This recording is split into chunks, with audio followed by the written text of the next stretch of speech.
Money, पैसा एक ऐसी कहानी जहाँ पे पैसे को हर जगह पे कहीं ना कहीं यूज में लिया जाता है।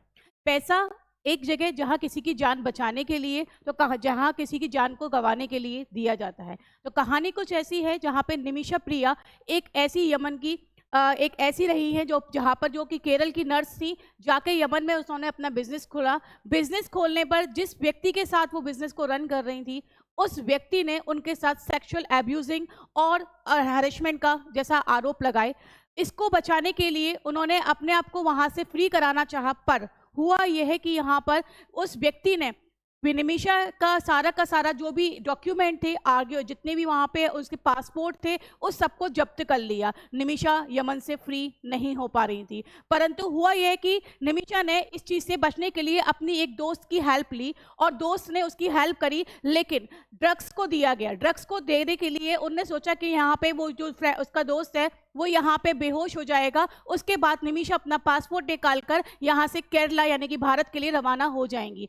परंतु हुआ ये कि वो डोज जो कि उन्होंने दी थी वो ओवरलोड हो गई और उसकी वजह से उस व्यक्ति की जान चली गई। तो यहाँ पे यमन में एक कानून है कि यदि किसी व्यक्ति को अगर किसी व्यक्ति की जान ले ली जाती है तो उसके बदले में आपको यहाँ पे देना पड़ता है ब्लड मनी। यानी कि या तो आप दो ऑप्शन ले सकते हैं। पहला ऑप्शन कि या तो यहाँ पे आपको फांसी की सजा दी जाएगी या फिर विक्टिम के परिवार वाले को ब्लड मनी देनी पड़ेगी। और ये ब्लड मनी विक्टिम के परिवार की डिमांड होती है, वो कितनी होगी कैसे होगी वो वही डिसाइड करते हैं। तो निमिषा प्रिया के मामले में भी कुछ ऐसा हुआ कि ब्लड मनी की डिमांड की गई और वो ब्लड मनी रही 8 करोड़ रुपए। यस दोस्तों, यहाँ पे 8 करोड़ रुपीज डिमांड की गई निमिषा के लिए कि उसको अगर उसकी जान बचानी है तो यहाँ पे उसे यमन राज्य में विक्टिम परिवार को देने होंगे 8 करोड़ रुपए। क्या है ये मनी का पूरा खेल, इसे देखेंगे जरूर और आप बताइएगा जरूर क्या यहाँ पे 8 करोड़ रुपए से निमिषा प्रिया की जान बचाई जा सकती है।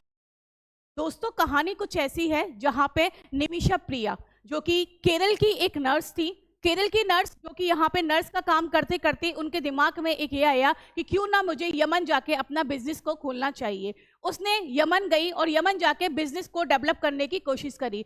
2014 में उन्होंने एक बिजनेस को शुरू किया जो कि ड्रग्स यानी कि जितनी भी मेडिसिन होती हैं उन मेडिसिन का वहाँ पे बिजनेस शुरू किया और उसमें साथ दिया यहाँ यमन के एक ऐसे नागरिक ने जो कि एक मेल कैंडिडेट था और उसने फीमेल जो हमारी निमिषा प्रिया थी उनका फायदा उठाना शुरू किया।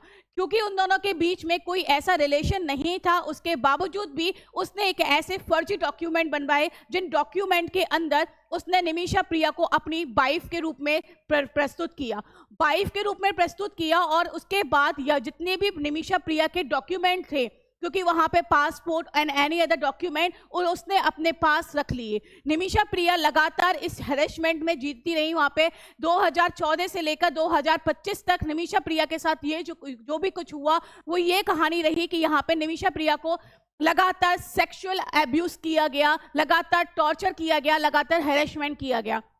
निमिषा प्रिया ने अपनी जान बचाने के लिए और भारत वापसी के लिए सोचा कि अगर मेरे पास मेरा पासपोर्ट नहीं होगा तो मैं कैसे यहाँ पे अपने आप को भारत ले जा पाऊंगी। तो उसने यहाँ पे अपनी एक दोस्त जो कि यमन में ही थी उनसे अपनी सहायता मांगी।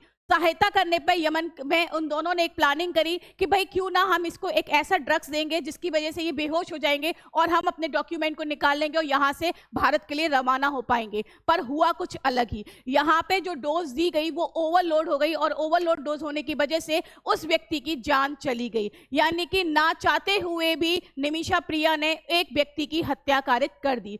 हत्या का अपराध में यमन राज्य में एक जो सजा प्रावधान दिया गया वो सजा प्रावधान दिया गया कि निमिषा प्रिया को इस हत्या के लिए मर्डर यानी कि यहाँ पे जो मर्डर कमिट किया गया है उस मर्डर के लिए सजाए मौत दी जाएगी। यह साथियों यहाँ पे सजाए मौत जब डिक्लेयर की गई वो सजाए मौत यहाँ पे 16 जुलाई को देनी एग्जीक्यूट होनी चालू हुई। लेकिन एग्जीक्यूशन के लिए भारत सरकार लगातार इसमें प्रयास कर रही है कि कैसे भी करके इस जो सजा को है उसे रोका जाए। यहाँ पे यमन सरकार ने यहाँ पे भारत सरकार के सामने दो ऑप्शन लगे हैं, क्योंकि यमन के कानून के अंदर बिल्कुल क्लियर लिखा हुआ है कि यदि यहाँ पर किसी भी व्यक्ति को सजाए मौत दी जाती है तो यहाँ पे विक्टिम का परिवार यदि उस व्यक्ति की जिसकी मौत कारित हुई है उसके ऊपर अगर ब्लड मनी अप्लाई कर देता है, ब्लड मनी एक ऐसा पैसा जो कि एक व्यक्ति के जीवन को बचाने के लिए दिया जाता है। ब्लड मनी जहाँ पे एक व्यक्ति को बचाने के लिए दिया जा रहा है तो वहाँ पे निमिषा प्रिया की फैमिली से 8 करोड़ रुपए की डिमांड की गई है।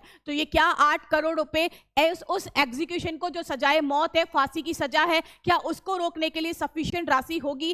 क्या निमिषा प्रिया को ये सारे डॉक्यूमेंट वापस लेने के लिए, भारत वापसी के लिए और अपनी उस पनिशमेंट को एग्जीक्यूट होने से रोकने के लिए क्या 8 करोड़ रुपए चुकाने पड़ेंगे? तो यहाँ पे राशि इकट्ठी भी की गई।